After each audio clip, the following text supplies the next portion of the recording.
정말 없어요. 무슨 장점이 있어요? 독재, 그냥 죽이고 쏘고 죽이고 패고 잡아가고 이거밖에 없잖아요.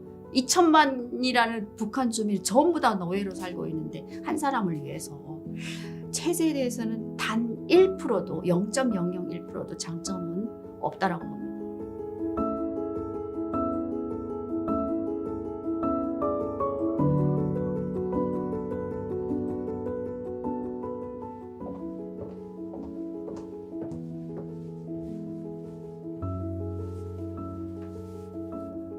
안녕하세요. 유미카 TV로 활동 중인 탈북민 이유미입니다.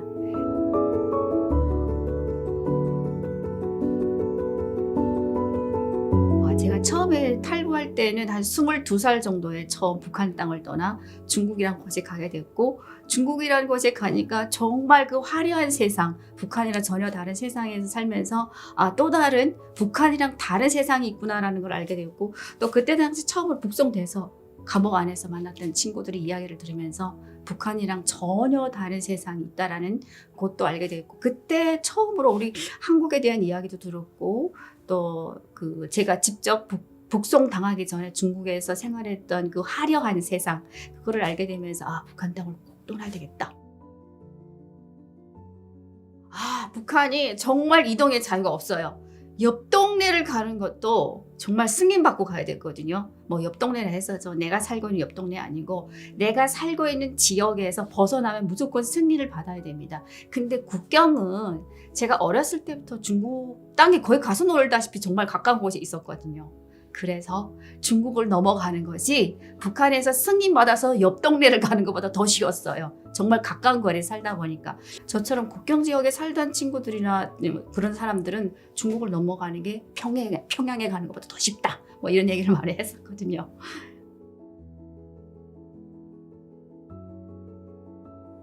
제가 처음, 이게 누구나 첫 경험에 대해서는 굉장히 기억을 많이 하잖아요.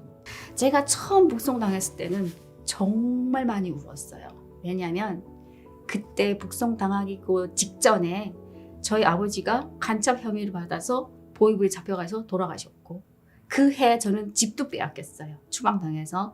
그리고 저는 이제 먹고 살겠다고 장사를 하다가 차가 뒤부러져가지고 하반신 마비로 6개월을 살았어요. 그래서 마지막에 남은 길이 중국이라는 곳을 건너가면 그래도 일을 하면 돈을 준다더라, 이런 얘기를 듣고 넘어갔는데, 그동안 북송당하다 보니까 세상에 정말 저는 갈 곳이 없다라고 생각했거든요. 그래서 처음 북송 때가 정말 부모님도 원망하면서 펑펑 울었었어요. 근데 그게 또 어찌하다 보니까 북송돼서 이렇게 보위부란 곳에 갔는데 뜻이 같은 분들은 한 곳에 모인다라는 얘기가 있듯이, 그 북송당한 친구들이 보위부에 있었고, 그 보위부 안에서 그 많은 사람들이 또 다른 세계 이야기를 하는 걸 보고 거기서 내가 또 힘을 얻게 됐어요. 아무튼 첫 북송 때 제가 제 인생에서 제일 힘들었던 걸로 기억하고 있습니다. 제가 그 십전십일기라고 하죠. 제가 10번을 북송을 당했는데, 이게 처음에 북송 당했을 때 굉장히 많이 울고 그때는 막 좌절하고 이랬었는데, 뜻하지 않게 보위부라는 곳에 가가지고 그 사람들이, 그 친구들이 중국에서 살다 온 그 삶에 대한 이야기를 들으면서 정말 제가 힘이 생겼어요. 저런 곳에, 저곳에 가면 또 살겠구나. 그게 이제 원천이 됐었고, 처음에 북송당했을 때는 처음이니까, 경험이 없으니까 내가 이래서 북송당했지라고 생각했는데, 두 번째 북송당했을 때는 2번을 북송당했으니까, 우리가 그 3세판이라는 이야기를 굉장히 많이 하잖아요. 뭐 경기하고 시합할 때는 3번째는 성공할 거야 라는 생각을 했었고, 또 3번을 북송당했을 때는 이미 3번을 북송당했으니까 4번째는 성공할 거야 라는 생각을 했었고, 그 미래에 대한, 앞으로는 꼭 성공할 것이라는 그 어떤 기대가 있었어요. 그랬는데 제일 힘들었던 거는 9번째 북송 때. 9고개란 말을 우리가 굉장히 많이 하잖아요. 9번을 북송당했으니까 이제는 나는 못 살겠구나, 교도소를 가겠구나, 이런 생각을 했었고, 또 9번을 북송을 당했으니까 이제는 이 길이 내 길이 아니다라는 생각도 했었거든요. 근데 그 안에서 정말 힘이 될 만한 이야기를 한번 딱 들은 적이 있어서, 너는 비인이 가는 곳마다 있어라는 좀 맹신이 나는 맹신을 하게 됐는데 그 안에서 점쟁이를 만났었거든요. 그래서 그때 당시에 그래도 나는 기인이 있다고 하니까 그래 기인이 있었으니까 이렇게 살았지 라고 생각하고 또 10번째 도전을 하게 됐는데 10번째는 살았습니다. 포기를 하지 않으면 언젠가는 기회는 온다라는 걸 그때 절실하게 느꼈고, 또 하나는 제가 자유를 찾아서 대한민국 가는 거잖아요. 제 인생을 바꾸는 길이잖아요. 이렇게 고생도 안 하고 그렇게 인생을 쉽게 바꾼다? 이것 또한 양심이 없는 거 아닌가. 그렇게 끝까지 도전 정신을 가지고 계속 북송을 당하면서 그래도 그렇게 계속 강을 넣었던 것 같아요. 그 10번을 북송당하면서 계속 살았던 이유가 가는 것마다 기회는 있었습니다. 그래서 그때 또 생각한 게 중국이든 북한이든 정말 뭐 북한 같은 경우는 서로 뭐 남 잡아먹고 잡아먹는다기 표현은 좀 그런데 이제 서로 고자질하고 이러잖아요. 다 나쁜 사람들 있고 또 중국에도 서로 말을 안 통하는 세상이지만 또 다 안 통하고 나쁜 사람이 있는 것 같아도 그 와중에도 또 좋은 사람들이 있더라고요. 제가 제일 기억에 남았던 거는 저를 돈 한 푼 안 받고 제가 막 그 마지막에는 정말 이게 해서는 안 되는 정말 제 인생에서 잊혀지지 않는 인신매매를 제가 선택해서 팔려갔거든요. 그 팔려간 곳에서 도망쳐 나올 때 우연치 않게 만났던 택시 그 여자 기사분께서 저를 도와주셨고, 또 마지막에는 한국 오는 길에 제가 천진이 오라는 거를 청도로 또 잘못 들어가서 청도에서 천진은 성에서 성을 넘어갑니다. 정말 12시간이라는 그런 시간이 걸리는데 그때 당시에 돈 한 푼 없이도 저를 버스에 태워줬던 버스 기사 아저씨, 정말 평생 못 잊을 그런 분들이 그런 분들이 도움에 의해서 제가 또 이렇게 대한민국까지 오게 된 것 같습니다. 정말 간절할 때는 절실함이 내 얼굴 표정에서 뭔가 보였던 것 같아요. 정말 절절하게 간절하게 부탁했거든요.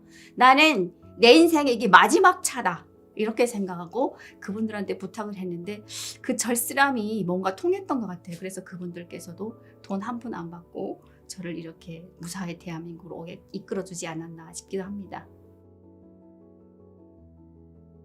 보이부에서 끔찍한 일들을 알기 때문에 제가 먼저 한국에 오고 나서 부모님을, 엄마를 꼭 한국에 모셔와야 되겠다 이렇게 생각을 했는데, 제가 먼저 오고 나서 정말 생각했던 것보다 더 훨씬 정말 좋은 세상이더라. 그래서 이 좋은 세상에서 엄마를 꼭 모시고 와서 같이 살아야 되겠다 생각하고 엄마한테 전화를 해서, 그래서 엄마랑 통화를 해서 엄마를 무사히 대한민국까지 엄마랑 남동생 같이 올 수 있어서 지금은 저희 엄마가 너무 행복해 하십니다. 저보다 몇십 배, 몇백 배 더 행복하게 잘 살고 있습니다. 우리 탈북민들이, 정말 많은 여성분들이 뜻하지 않게 인신매매로 팔려가신 분들이 굉장히 많거든요. 저 또한 그런 경험을 했었고, 이 길밖에 없기 때문에 그것을 선택할 수밖에 없습니다. 어느 누구든 세워놓고 너 팔려갈래 죽을래 라고 하면은 누가 죽겠다고 하겠어요. 다 팔려갈 길을 선택할 거라고 생각을 하거든요. 저 또한 그렇게 선택을 했었고, 왜냐하면 인신매매꾼들은 중국에서 그 변방초소가 곳곳에 있는데 그 초소를 벗어나갈 수 있는 방법을 알고 있어요. 그래서 잡히지 않기 위해서 인신매매를 선택하는 거고, 또 어떤 여성분들은 중국에서 앉아 죽느니 그냥 마음에도 없지만 또 말도 안 통하지만 중국이라는 곳에 가면은 그래도 남자를 만나면 먹고 살 수 있다 하더라. 그 소문을 듣고 이제 팔려가신 분들이 계시는데, 그런 식으로 북한 여성들이 자기를 어떻게 보면 상품의 가치로 그렇게 팔려가는 거잖아요. 그럼에도 불구하고 그 길밖에 선택할 수 없었던 거는 살기 위해서입니다. 제 인생을 돌이켜보면 그렇게 고생을 했잖아요. 제가 이게 짧게 영상에 나가서 그 이야기를 다 할 수 없는 게 정말 안타까운데 정말 고생을 많이 했습니다. 그렇게 고생을 많이 했지만 그래도 고생 끝에 낙은 봤잖아요. 지금 대한민국에서 이렇게 너무 행복하게 잘 살고 있지 않습니까? 그래서 고진감래다라고 말을 하고 싶습니다. 대한민국에 오면은 저는 그냥 내 멋대로, 내 맘대로 그냥 뭐 다 내 편이 돼서 막 활짝 열릴 줄 알았는데 와서 막상 살아보니까 정말 어려운 게 많더라고요. 우선은 용어가 너무 어려웠습니다. 왜 분명 똑같은 우리말인데 나는 못 알아듣지? 이게 중간중간에 외래어를 너무 많이 쓰다 보니까 그래서 어려웠는데, 쉽게 말해서 저는 이제 커피 시키러 가가지고 아메리카노 한 잔 주세요 라는 거를 아프리카노 한 잔 주십시오 뭐 이런 식으로 얘기를 해가지고 그 커피 파시는 분들께서 너무 황당해하고 당황해 하셨던 그것도 지금까지도 못 잊겠고요. 그리고 또 하나는 법적인 그런 부분, 질서라든가 이런 거에서 좀 어려웠어요. 왜냐하면 북한에서는 도둑 기차, 도둑 뭐 차 이런 거는 일상이에요. 그거는 창피한 게 아니에요. 그 세상이 그런 세상이다 보니까 내가 재빠르게 돈 안 내고 이렇게 도둑질해서 타는 게 자랑이거든요. 근데 대한민국에 살면서 보니까 여기는 정말 법치 국가, 질서가 정말 잘 되어 있더라고요. 그게 처음엔 조금 굉장히 낯설었습니다. 그래가지고 좀 처음에는 이렇게도 해볼까? 이랬다가 아니다, 여기는 아니지 라는 이런 생각을 해보는데,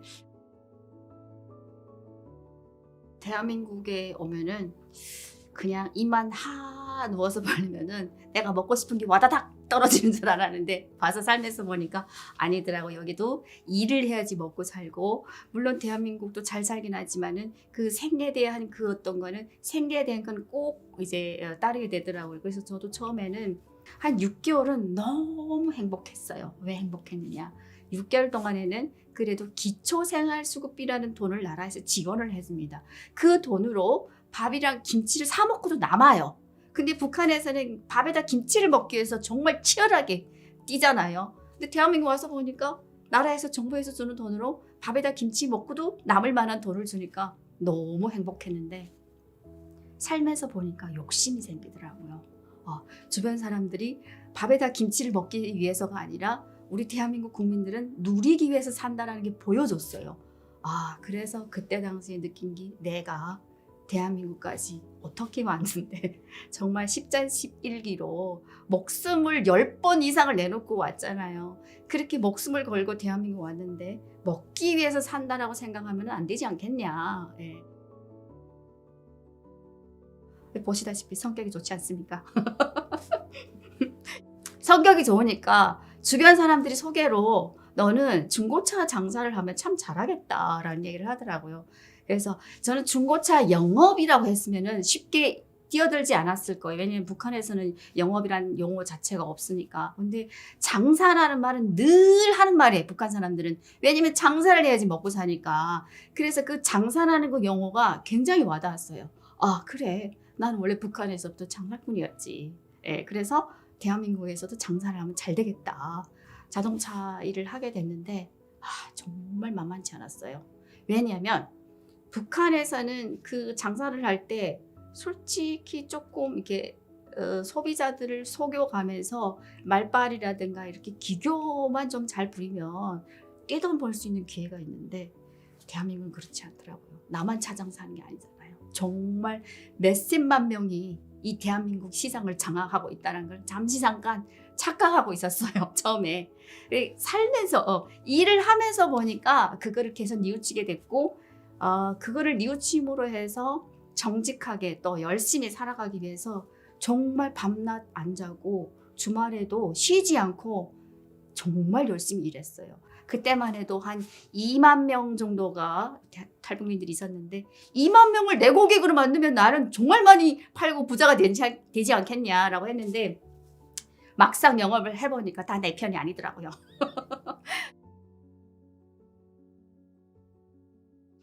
그 북한에서 온 여자, 그것도 딜러 하면 더 남자들인데 여자, 거기다 북한에서 왔어라고 하니까 조금 무시하는 경향도 있었는데, 그때마다 막 이렇게 속에서 막 뭔가 치미는 게 있었는데, 그때 스스로 나를 다듬었던 게, 그래 니네는 목숨 걸고 뭐 해본 적 없잖아. 난 목숨 걸고 왔고 또 이것도 또 목숨 걸고 하는 거거든. 목숨 거는 사람 앞에서 누가 이기겠냐, 뭐 이런 식으로 생각하고 또 열심히 하다 보니까 어느 날 갑자기는 그렇게 북한에서 왔고 여자고 이러면서 이제 조금 깔보던 사람들도 어느 날 갑자기 제 편이 되기도 하더라고요.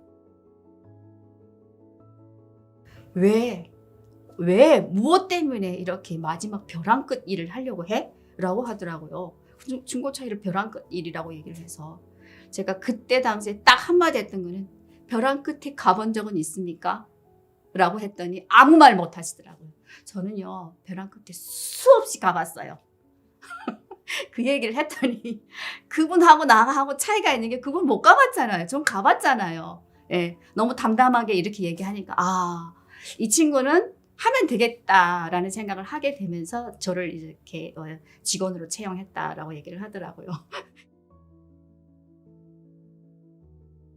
제가 십전십일기라는 그 북송을 당하면서 대한민국 왔잖아요.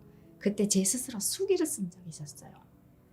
저는 그 수기를 쓰면서 굉장히 많이 울었던 것 같아. 맞다. 내가 왜 이거 잊고 살았지?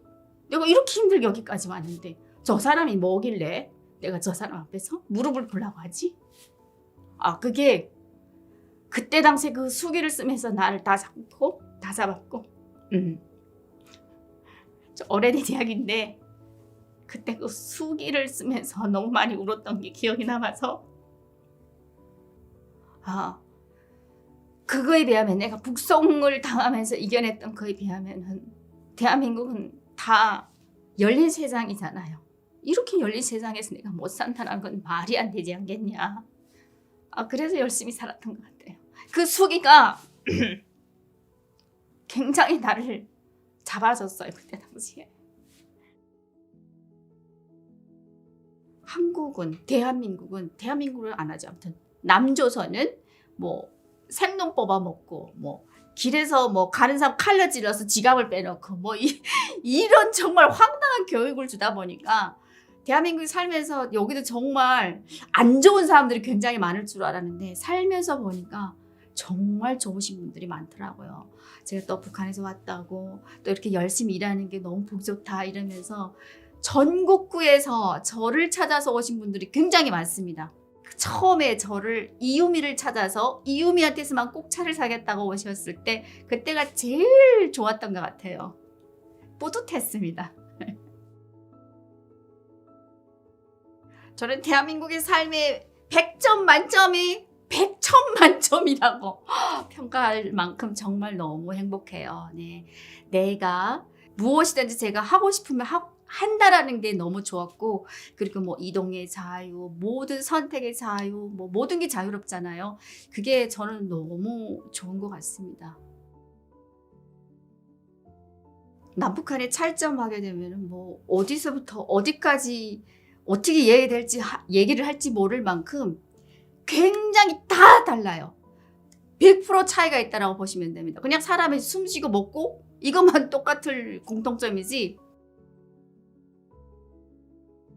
정말 없어요. 무슨 장점이 있어요? 독재, 그냥 죽이고 쏘고 죽이고 패고 잡아가고 이거밖에 없잖아요. 2천만이라는 북한 주민이 전부 다 노예로 살고 있는데 한 사람을 위해서 체제에 대해서는 단 1%도 0.001%도 장점은 없다라고 봅니다.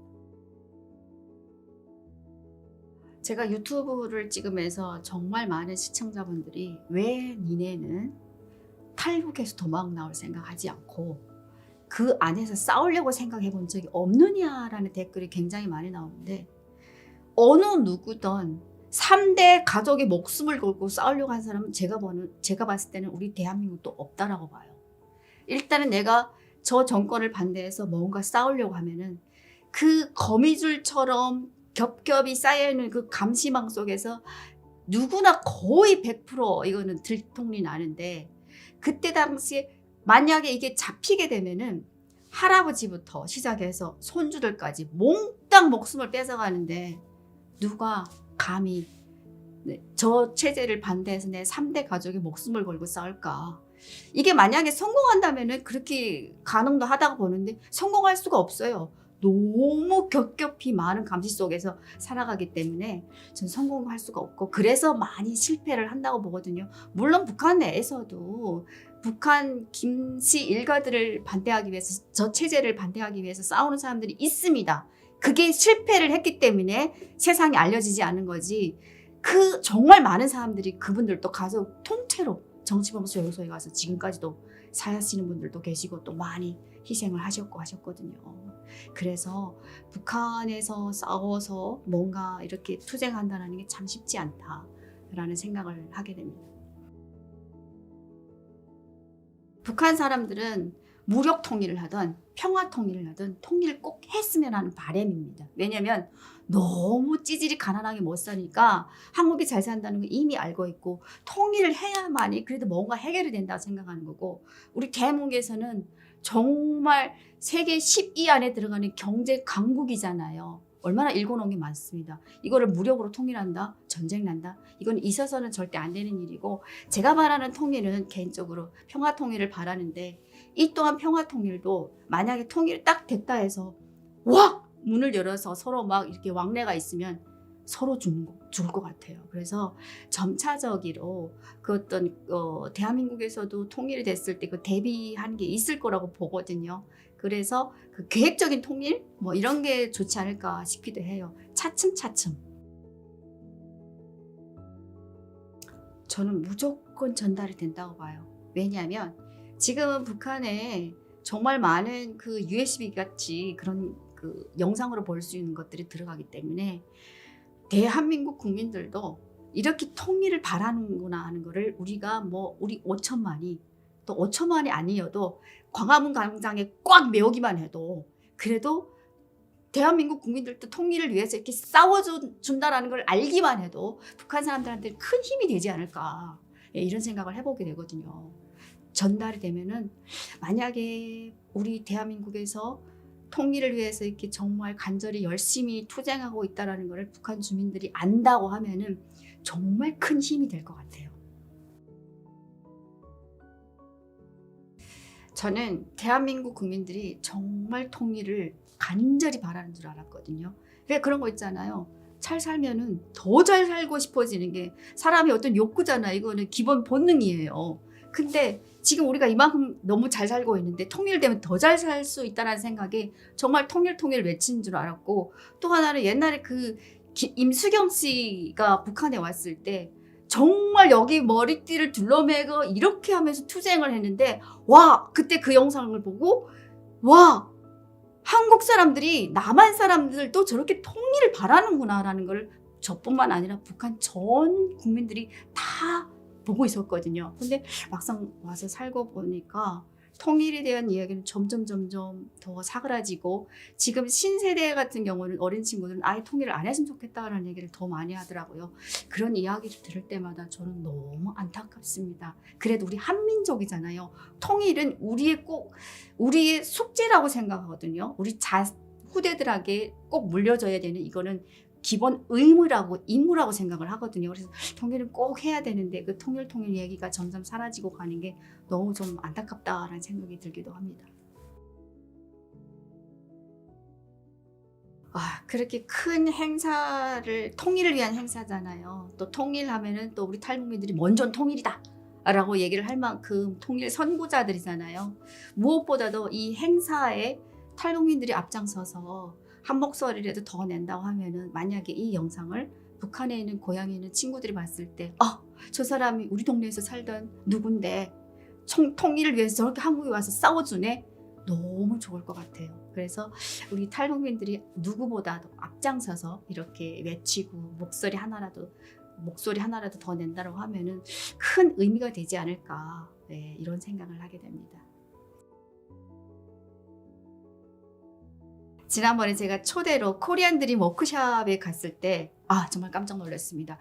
이렇게 통일을 외쳐주는 사람도 있구나라는 걸 그때 정말 절실하게 느꼈는데, 그 강의가 제 평생 잊을 수 없는 정말 멋진 강연이었거든요. 통일을 하면 우리가 이렇게 잘 살게 되고, 통일을 하게 되면 우리가 얻는 것이 이렇게 많구나라는 거를 더 절실하게 느껴서 통일을 외쳐주는 사람이 우리 대한민국도 이렇게 있다라는 게 너무 좋았습니다. 그때 당시에.